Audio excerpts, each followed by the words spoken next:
ओम शांति। घर में गरीबी दरिद्रता आने का सबसे बड़ा कारण आज ही बंद कर दो ये काम। देखिए, अगर घर की माताएं बहनें और भाई लोग अगर ये तेरा काम करें, तेरा कार्य करें तो घर में दरिद्रता जरूर आती है। ये तेरा कार्य कौन कौन से हैं, ध्यान से सुनिए। अगर आप भी ये तेरा काम करते हैं तो याद रखिएगा कि आपके घर में दरिद्रता जरूर रहेगी। पहला काम देखिए, एक बार क्या हुआ, दरिद्रता ने भगवान से पूछा कि प्रभु मैं कहाँ जाऊं, मेरे रहने के लिए कौन सा स्थान है। तो भगवान ने कहा कि मैं तुझे जहाँ जहाँ बता रहा हूँ तू वहाँ वहाँ जाना। तो कहाँ कहाँ भगवान ने बताया, सुन लीजिए। नंबर 1 है जिसके घर में गंदगी फैली रहती है ना, और भगवान कहते हैं कि हे दरिद्रता तू जा और उसी के घर में रह। जिसके घर में गंदगी रहती है उसके घर को छोड़कर तू कहीं मत जाना, वहीं तेरा घर होगा। इसलिए जो लोग भी अपने घर में गंदगी रखते हैं, कूड़ा कचरा भरा है, गंदगी फैली पड़ी है, मक्खियाँ भिन भिना रही हैं, ऐसे घर में दरिद्रता जरूर रहेगी। इसलिए घर को साफ सुथरा रखिए।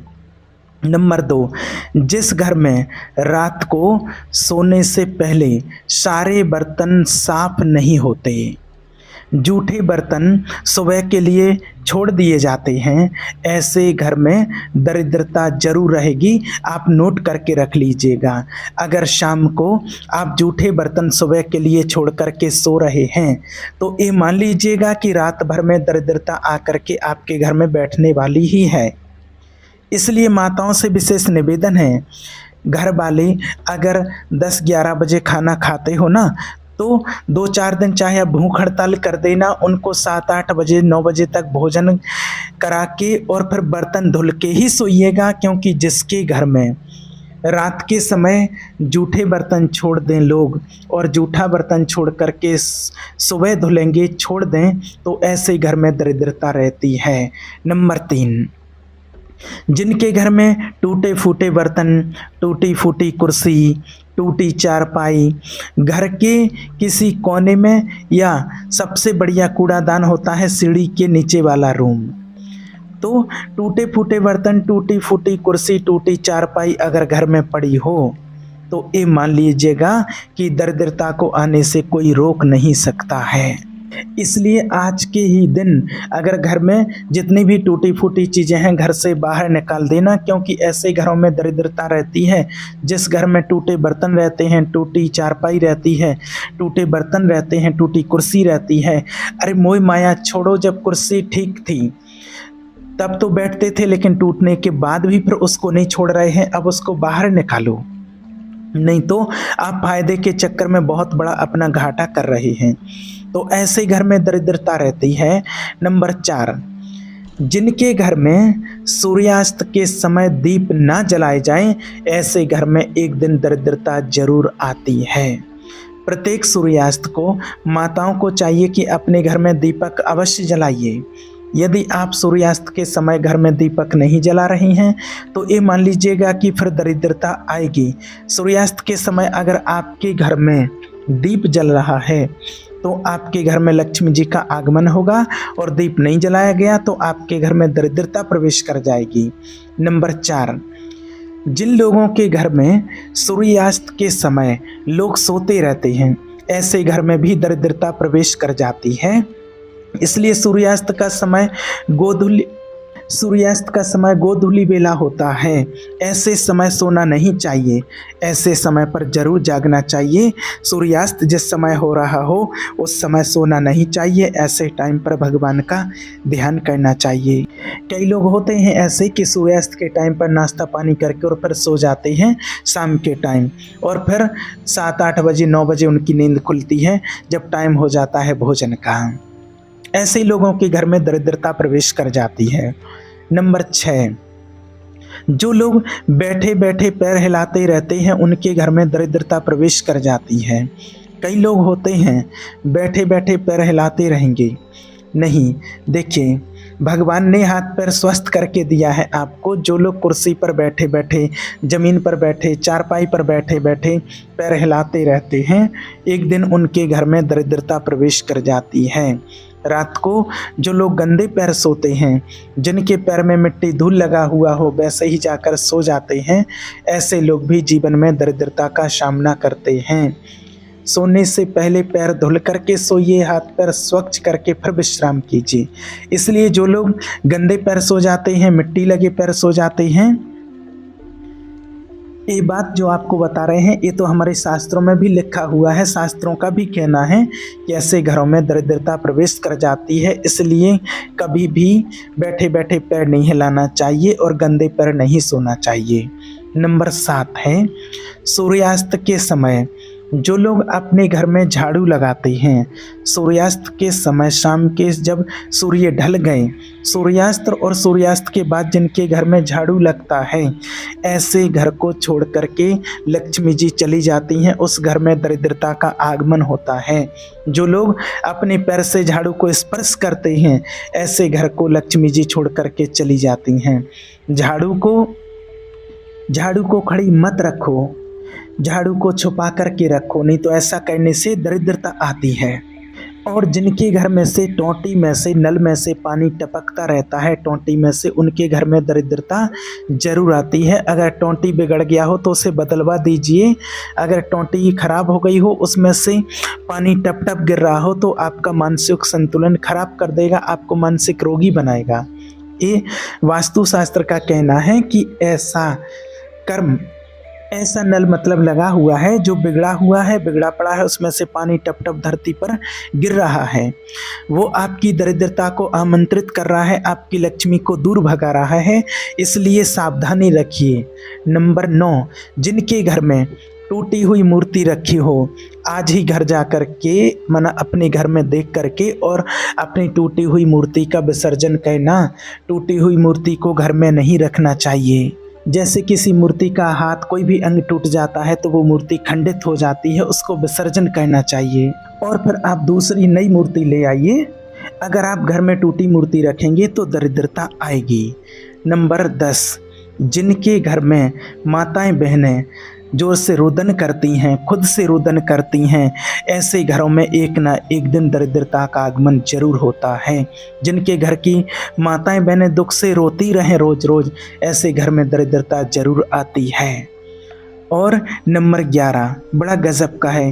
कई लोग घर भर का कचरा बटोर करके और घर के कोने में लगा देते हैं। सुबह फेंकेंगे, कल फेंकेंगे, शाम को फेंकेंगे। याद रखना, अगर घर भर का कचरा बटोर करके अगर कोने में लगा दिया है तो दरिद्रता वहीं से शुरू हो जाएगी। इसलिए धूल मिट्टी या कचरा बटोरने के बाद घर से तुरंत उसे बाहर करिए, नहीं तो आपके घर में दरिद्रता आ जाएगी। आप इस बात को आप अच्छे से नोट कर लेना, क्योंकि अधिकतर घरों में ऐसा होता है, माताएं बहनें कचरा बटोर करके और उसको कोने में लगा देती हैं। ऐसा करने से दरिद्रता घर में आती है। नंबर 12, अच्छा ये भी देखिए थोड़ा खतरनाक है, इस बात को ध्यान से सुनना। जो माताएं दिन रात अपने पति से झगड़ा करती रहती हैं, घर में कलह करती हैं, ऐसे घर में दरिद्रता जरूर आती है। जो माताएं बात बात में घर में किचकिच करें और घर में झगड़ा करें, ऐसे घर में एक दिन दरिद्रता जरूर आती है। इसलिए माताओं से निवेदन है कि अपने पतियों से कम झगड़ा किया करो, जितना कमा के लाते उतने में ही संतोष कर लिया करो। ज़्यादा झगड़ा करिएगा तो और दरिद्रता बढ़ेगी, इसलिए माताओं को घर में झगड़ा नहीं करना चाहिए। झगड़ा दंगा हुआ कि दरिद्रता ने प्रवेश किया। अब कई भाई लोग होते हैं जो बड़े खुश होते हैं, पर एक बात भाइयों के लिए भी है कि भाइयों को भी चाहिए कि घर में झगड़ा दंगा ना करें। जिस घर के पुरुष घर की स्त्रियों से झगड़ा करें, कलह करें, गाली गलौज करें, ऐसे घर में एक दिन दरिद्रता जरूर आती है। ऐसे घर में एक दिन दरिद्रता का प्रवेश जरूर होता है। इसलिए भाइयों को चाहिए कि वो घर में माताओं का सम्मान करें, उनको गाली ना दें, समय समय पर उतना धन जरूर कमा के लाएं जितने में आपके परिवार का भरण पोषण हो जाए। कई भाई लोग होते हैं मदरा पी कर के माताओं को गाली देते रहते हैं। जिस घर के पुरुष मदरा पीकर माताओं से लड़ाई झगड़ा करें, कलह करें, याद रखिए शास्त्र भी ऐसा कहते हैं, उस घर में दरिद्रता जरूर आती है। इसलिए घर में बिल्कुल भी कलह मत कीजिए, आपके झगड़े से आपके घर में दरिद्रता का आगमन होगा। याद रखना, जहाँ नारी जाति का सम्मान हो, शास्त्र कहते हैं ऐसे स्थान पर तो देवता भी रमण करते हैं, देवता भी रमण करते हैं। माताओं को चाहिए कि पति से झगड़ा ना करें और भाइयों को चाहिए कि पत्नी से झगड़ा ना करें। पर कुछ लोग ये भी कहते हैं कि बिना झगड़े के तो रहा ही नहीं जाता है। कई बार तो पड़ोसी आ जाते हैं शांति करने के लिए, झगड़ा बंद करो, क्यों झगड़ रहे, अरे इसने ऐसा बोल दिया, उसने ऐसा बोल दिया। तो गृहस्थ में ऐसा चलता रहता, परंतु जहाँ झगड़ा होता है रोज रोज, वहाँ जरूर दरिद्रता आती है। और नंबर 13, जो लोग अपने दांतों से नाखून काटते रहते हैं, रोज रोज नाखून काटते रहते हैं, नाखून चबाते रहते हैं, ऐसे लोगों के घरों में दरिद्रता जरूर आती है। हाँ, कोई परिस्थिति विशेष है, कभी कुछ लग गया है उंगली में, कभी कांटा चुभ गया कुछ है, तब वो एक अलग चीज़ होती है परिस्थिति विशेष में। लेकिन आप हमेशा ही अगर उंगली चबाते रहें और नाखून काटते रहें मनमानी ढंग से, और ऐसे काम करने से दरिद्रता जरूर आती है। इसलिए इस बात का विशेष ध्यान रखें। अब आप सोच लीजिए कि घर में लक्ष्मी जी को बुलाना है कि दरिद्रता को बुलाना है। कहिए, आप खुद विचार कीजिए किसको बुलाना है, आप खुद विचार कीजिए। कितने लोग लक्ष्मी जी को बुलाना चाहते हैं अपने घर में, मुझे कमेंट करके ज़रूर बताइए। और जो चाहते हैं लक्ष्मी जी को बुलाना, तो ये जो कार्य बताए हैं 13 चीज़ें, अगर एक घर में आप करते हैं तो लक्ष्मी जी तो नाराज रहेंगी, आपसे नाराज रहेंगी। देखिए, याद रखिए कि लक्ष्मी जी को प्रेम प्रिय है और दरिद्रता को खटास प्रिय है। दरिद्रता चाहती है कि कुछ खट्टे कुछ तीखे होते रहें घर में। इसलिए कई लोग देखो अपने घर के द्वार पर नींबू और मिर्च लगा के रखते हैं कि दरिद्रता घर में ना आए, तो वो लोग नींबू और मिर्ची रखते हैं। और लक्ष्मी जी को मीठा प्रिय होता है।